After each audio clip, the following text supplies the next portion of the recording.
Stress ka? Ay, nagdami. Na-stress ka? Ano ba?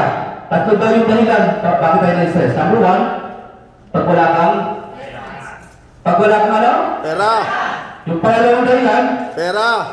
pera pa rin. Pag yung pangatlong dahilan, pag wala ka talagang pera. So, yung sabihin, ganyan na yung katawan mo. Na-stress ka pa sa pollution. Yan o. Pasahin nyo na lang.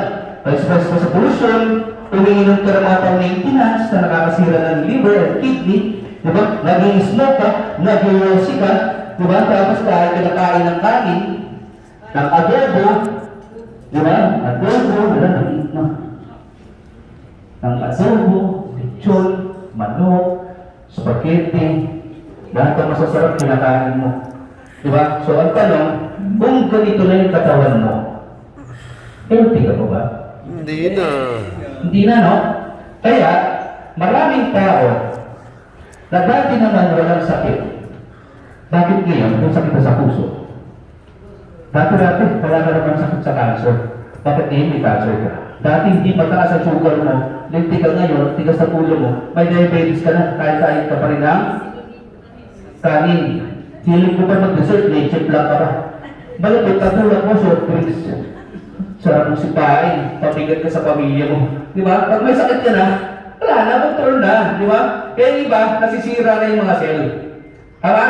So, ibig sabihin, kailangan mo ng antioxidant and anti-inflammatory properties, which is yung tinatawag nating barley. Na merong 68 micronutrients na kung saan, hindi ko na siya iisa-isahin. Yung iba kasi vitamin silang. Ulitin ko ha, yung iba, vitamin silang. Talagang ilipsis sila. Vitamin silang. Ito, lupit to. May vitamin C din, no? Nakakatuwa. Meron 17 minerals, 16 vitamins, 17 enzymes, and amino acid, and may tanaw. Diba? Diba yun dahil? Yan. Diba? Now, testing natin. Diba? Ano natin barley? Pero may barley dyan sa Sheila. Ayun.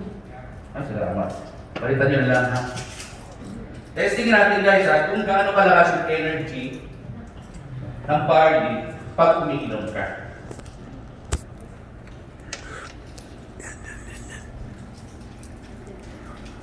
Sino po rito umiinom ng barley? Nasa kamay? Lahat? Parang pakanin naman sa sarili nyo. Kasi nakakatawa eh, di ba? Hindi mo umiinom ka ng barley, hindi ka masaway.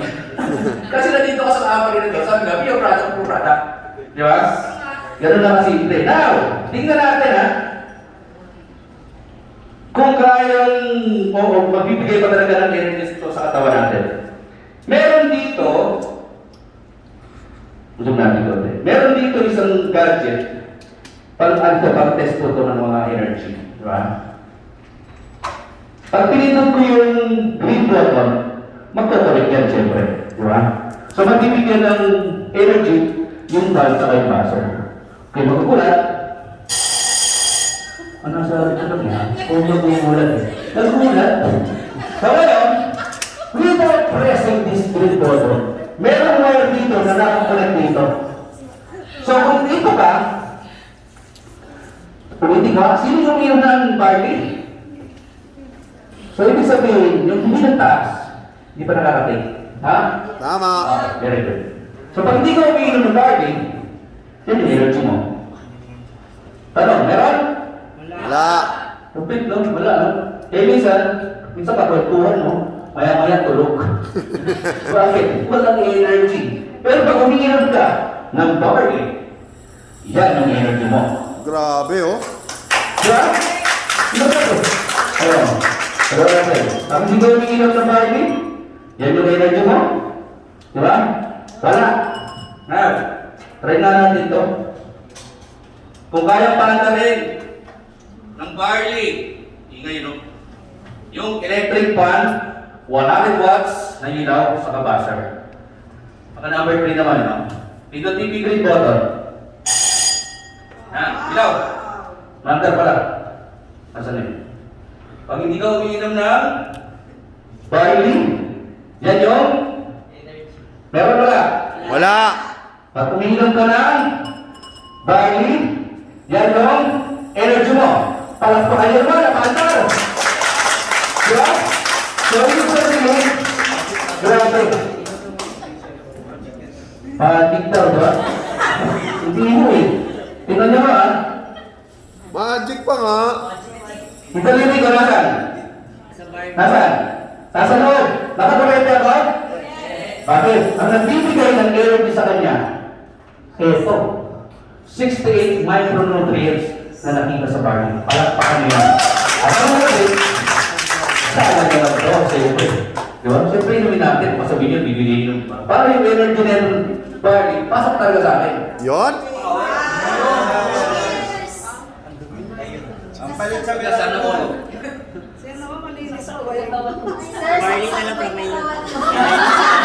para may kuryente sa bahay pa rin. Ano sa akin?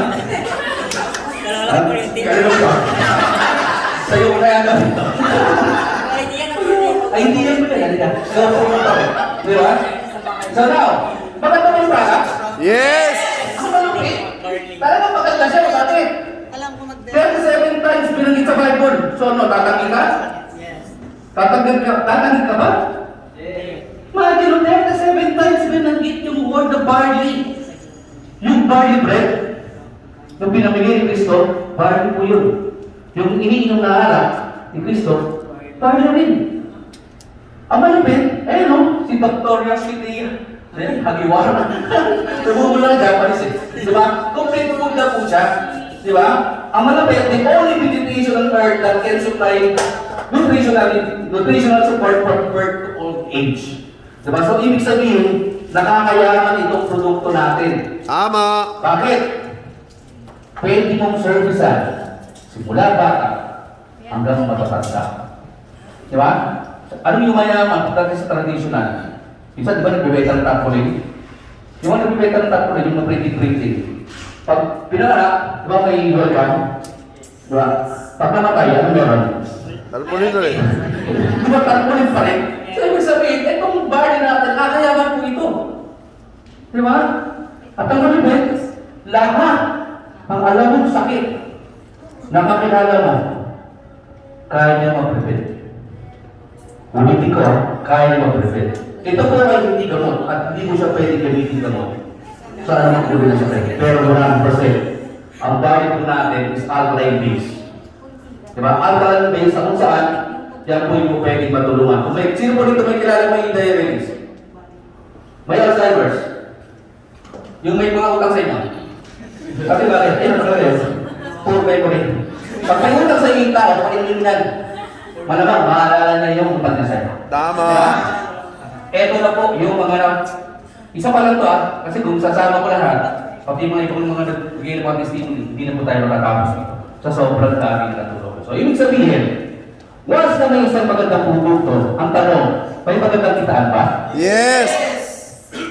Pero magkitaan? Yes! Maganda ba? Yes! Eh, siyempre, hindi na ako magpapaliwanag ba? Okay lang ba yun? Siyempre,